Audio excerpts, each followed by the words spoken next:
Imaginen por un momento una planta de procesamiento químico de altísima complejidad.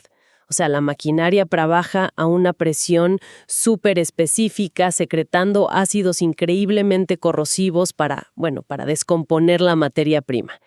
Y todo fluye a través de una sola válvula de salida que está cuidadosamente regulada. Una ingeniería perfecta, digamos, hasta que falla. Exacto. Ahora visualicen qué sucede si esa válvula de salida sufre un espasmo.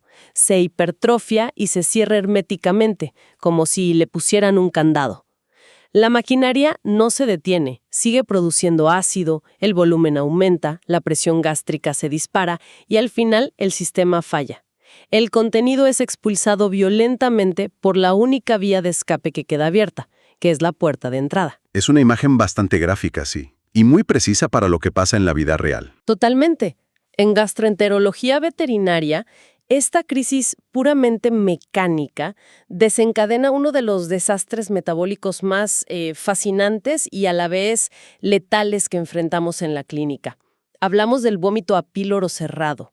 Así es. Y en este análisis a fondo de hoy vamos a sumergirnos de lleno en las fuentes clínicas para entender no solo cómo esta barrera anatómica sabotea órganos a distancia, como los riñones y el corazón, sino cómo la cirugía moderna logra resolverlo, específicamente mediante la técnica de piloroplastia YEU, sin destruir la fisiología del paciente. Yo estoy asombrada con este tema. Y es que es un cuadro clínico que de verdad pone a prueba, digamos, la comprensión integral que tiene el clínico sobre la fisiología. Es muy común subestimar el papel del estómago en la homeostasis general. Sí, lo tratamos como si fuera solo un saco digestivo, un tanque de mezcla y ya. Exacto, un tanque de mezcla. Pero la realidad es que la mucosa gástrica es uno de los principales reguladores del equilibrio ácido-base y electrolítico del cuerpo. Lo fascinante aquí es que tratar este bloqueo mecánico, asumiendo que el bisturí es la primera y única línea de defensa, es peligrosísimo. Claro, sin entender el incendio químico que ya está ocurriendo. Exactamente.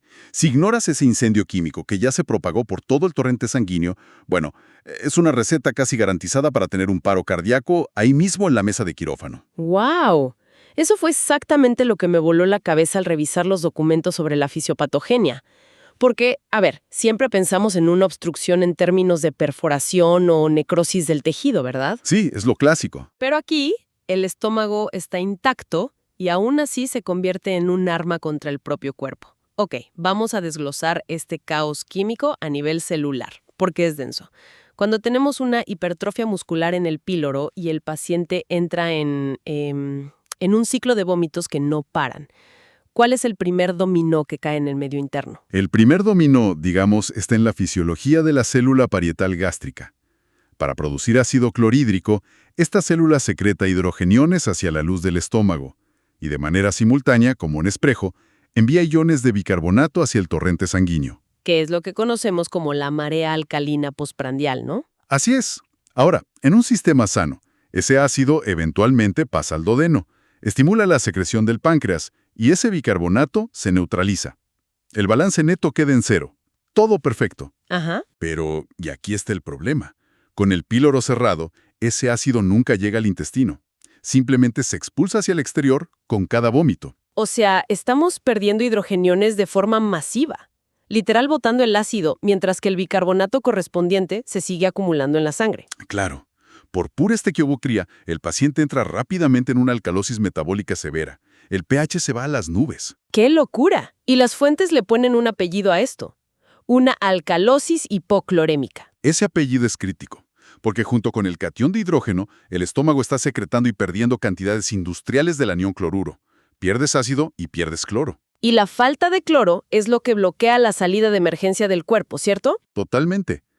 En condiciones normales, el riñón detectaría esta alcalosis sistémica, este exceso de bicarbonato, y diría, bueno, tengo demasiado bicarbonato en sangre, voy a excretarlo en la orina y soluciono el problema. Pero no puede hacerlo sin cloro. Exacto. El riñón está atado de manos. Las células de los túbulos renales reabsorben el bicarbonato filtrado a través de unos intercambiadores que, dependen estrictamente del cloro. Si hay una depresión severa de cloro en la sangre, el riñón no tiene cómo hacer ese intercambio. Ah, claro, le falta la pieza clave. Así es.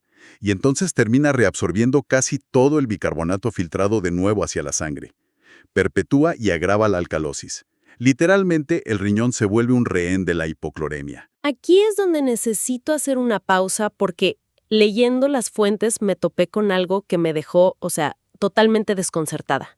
Desafía toda la lógica de cómo se regula el pH. El material detalla la aparición de algo llamado aciduria paradójica. Un concepto bellísimo y terrible a la vez. Es que no tiene sentido.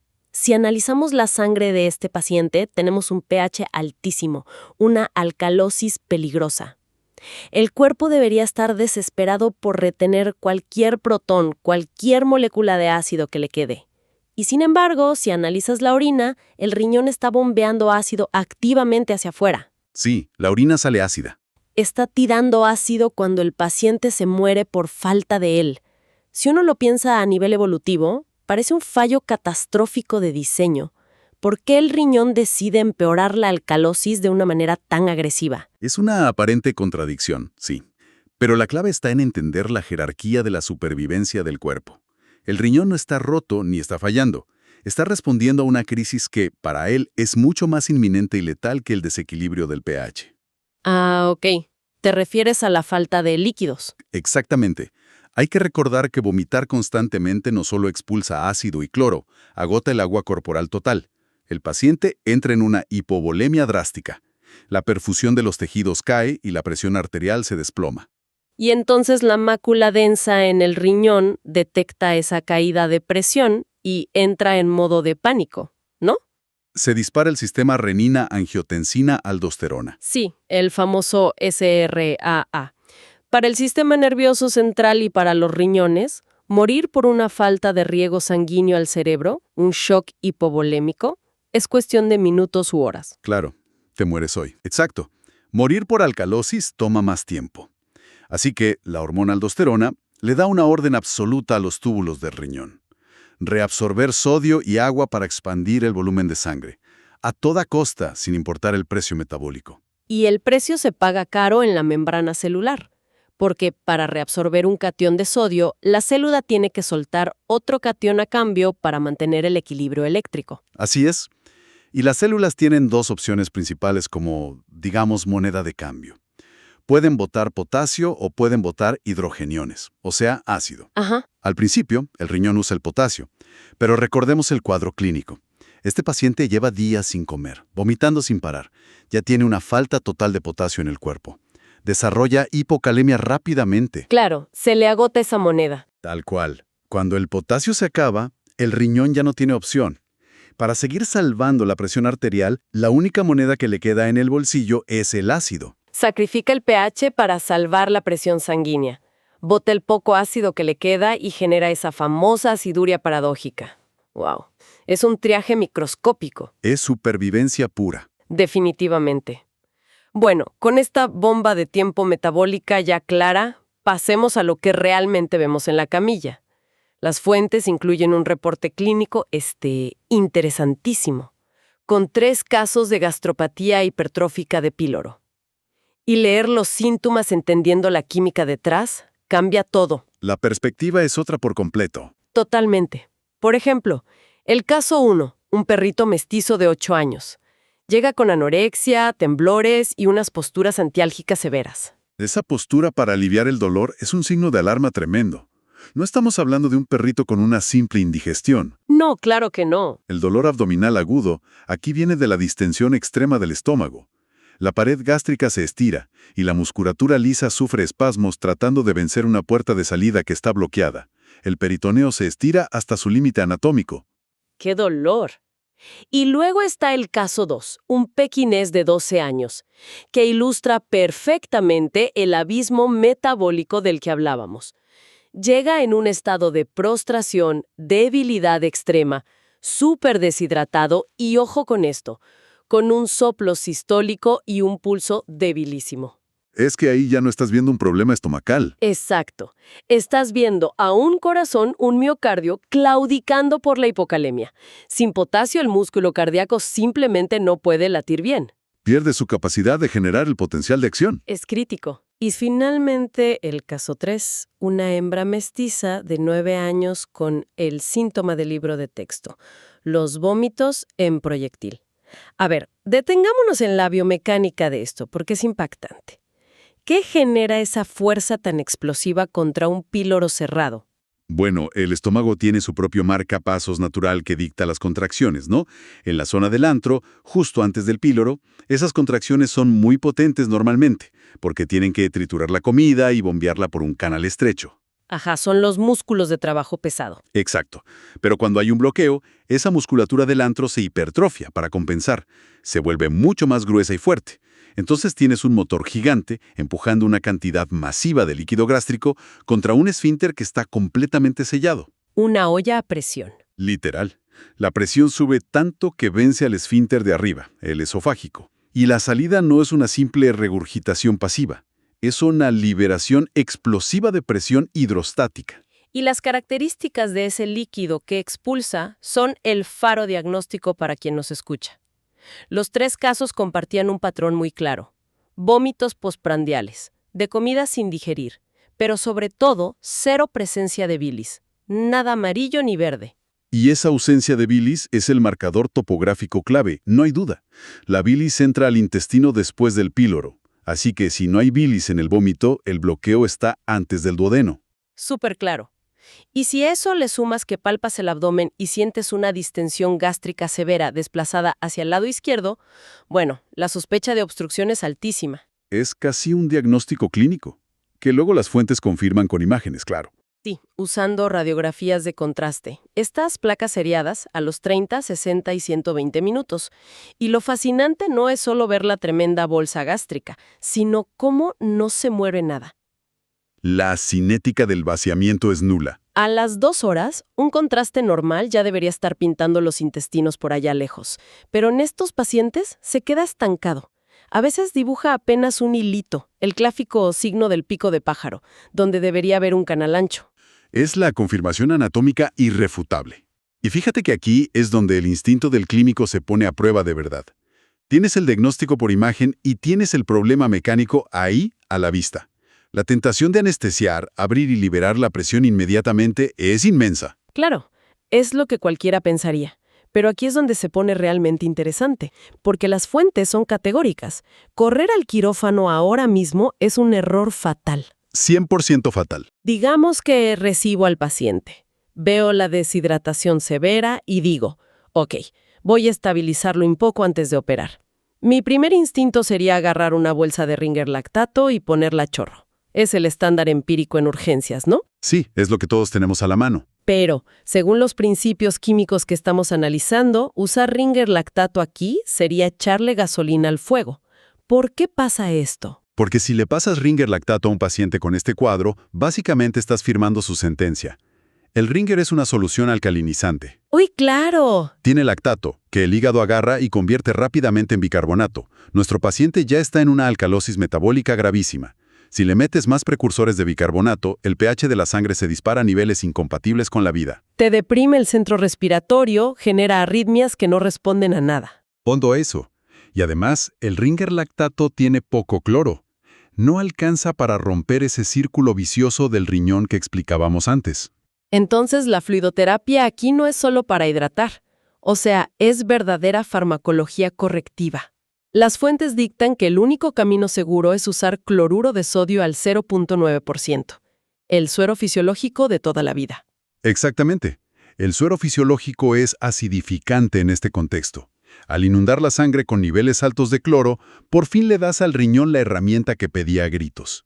Le devuelves la moneda de cambio. Sí, el intercambiador de iones vuelve a encenderse. El riñón reabsorbe ese cloro que le acabas de poner y, a cambio, suelta todo ese bicarbonato retenido hacia la orina. Revierte la alcalosis y apaga la aciduria paradójica. Estás, digamos, hackeando la patología del riñón con pura química. Es brillante. Y en paralelo tenemos que solucionar la urgencia del potasio, que vimos en el caso 2. Poner cloruro de potasio en los fluidos es innegociable. No puedes anestesiar a un paciente con hipocalemia. Para nada. Los anestésicos deprimen la fuerza del corazón. Si el corazón ya está al borde del colapso por falta de potasio, la anestesia lo apaga. Y lamentablemente, el caso 2 es la evidencia trágica de esto. El pequinés de 12 años, que ya venía con falla cardíaca, murió súbitamente 24 horas después de la cirugía. Así es. Los autores del reporte son claros. El paciente no toleró el estrés quirúrgico por su descompensación metabólica crónica. La estabilización tiene que ser absoluta. Tienes que comprobarla con una gasometría antes de siquiera agarrar el bisturí. Una lección dura pero vital. Bueno, supongamos que la tormenta metabólica pasó. El riñón ya excreta bicarbonato, el potasio está bien, la perfusión es normal, pero la barrera física sigue ahí. El candado sigue puesto. Exacto. Ahora sí, nos vamos a quirófano. Y la elegancia de la técnica que muestran las fuentes, la piloroplastía YU de colgajo antral, merece que la desmenucemos un poco. Porque antes de esto se usaban técnicas como la de Heineke Mikulich, porque esas técnicas antiguas terminaban siendo contraproducentes. El gran problema de la Heineke Mikulich es cómo destruye la arquitectura natural del esfínter. En esa cirugía, tú haces un corte a lo largo del píloro y luego lo coses de forma transversal. O sea, haces el túnel más ancho. Sí, amplías el diámetro, pero al coserlo así, cortas y arruinas por completo las fibras musculares circulares del esfínter. Destruyes esa zona de alta presión. Y el píloro no es solo una puerta de salida. Es una válvula antirreflujo importantísima. Si dejas la puerta sin bisagras, permanentemente abierta, el contenido del intestino, que está lleno de bilis y enzimas del páncreas supercáusticas, se va a devolver hacia el estómago. Lo cual genera una gastritis por reflujo biliar crónico, úlceras terribles y vómitos que, a veces, son peores que la obstrucción original. Una pesadilla. En cambio, la genialidad de la piloroplastía LIU es que funciona como cirugía reconstructiva, de avance de colgajo. Es geometría pura aplicada a los tejidos. Si uno lo visualiza, es como la sastrería. Haces un corte en forma de Y a lo largo del píloro y luego jalas un segmento de tejido sano, como un colgajo, y lo avanzas hacia el intestino. Esa I se convierte al suturarla en una letra U. Y el detalle maestro es que, al avanzar ese tejido, logras una dilatación inmensa del canal, pero mantienes la orientación longitudinal. Las fibras no se cruzan artificialmente. O sea, conservas la función de la válvula y su presión. Resuelves el bloqueo sin condenar al paciente a gastritis de por vida. Exacto. Y además, levantar ese colgajo tan grande te da una visión panorámica perfecta del interior del estómago. Lo cual es clave porque las fuentes dicen que a veces el problema no es solo el músculo grueso por fuera, sino unos pliegues gigantes de mucosa por dentro que tapan la salida. Actúan como una válvula de tapón. Con esta técnica los puedes ver clarito, los cortas y luego cierras todo tranquilamente. Y los resultados posoperatorios que reportan son espectaculares. Los casos 1 y 3, que sí se estabilizaron bien antes de operar, se recuperaron rapidísimo. Al cuarto día ya estaban tomando líquidos sin vomitar. Para el séptimo día ya comían dieta semisólida y sin medicamentos para las náuseas. Y el seguimiento a largo plazo es lo mejor. 14 meses después, para el caso 1. Y las radiografías mostraban un vaciamiento estomacal completamente normal. 0 signos de reflujo. Es el ejemplo perfecto del éxito clínico integral. Entendiste la química para que no se muera en urgencias y elegiste la técnica quirúrgica ideal para darle calidad de vida a largo plazo. Totalmente. Todo este recorrido nos deja una lección profunda para la clínica diaria. Hemos visto como un bloqueo puramente mecánico, algo de un par de centímetros en el estómago, tiene el poder de secuestrar al riñón, colapsar el potasio y llevar al corazón al fallo. Todo por un candado en el píloro. Sí, y esto nos deja con una reflexión bastante provocadora para quienes nos escuchan. Si una simple alteración anatómica en el estómago puede disfrazarse como una crisis metabólica y renal tan severa, ¿cuántos desequilibrios electrolíticos o fallos renales que tratamos como idiopáticos en urgencias tienen su verdadero origen en sutilezas del tracto digestivo que estamos ignorando? A veces, la clave del medio interno está escondida en los órganos que solemos ver como simples tubos de paso. Es una perspectiva que no podemos ignorar. El paciente es un todo integrado. Nunca es solo un órgano fallando en un papel de laboratorio. Absolutamente. Y con esa invitación a mirar siempre más allá del sin tubo evidente, cerramos nuestra inmersión de hoy. Sigan cuestionando, busquen siempre el porqué detrás de las crisis metagólicas y nos encontramos en nuestro próximo análisis a fondo.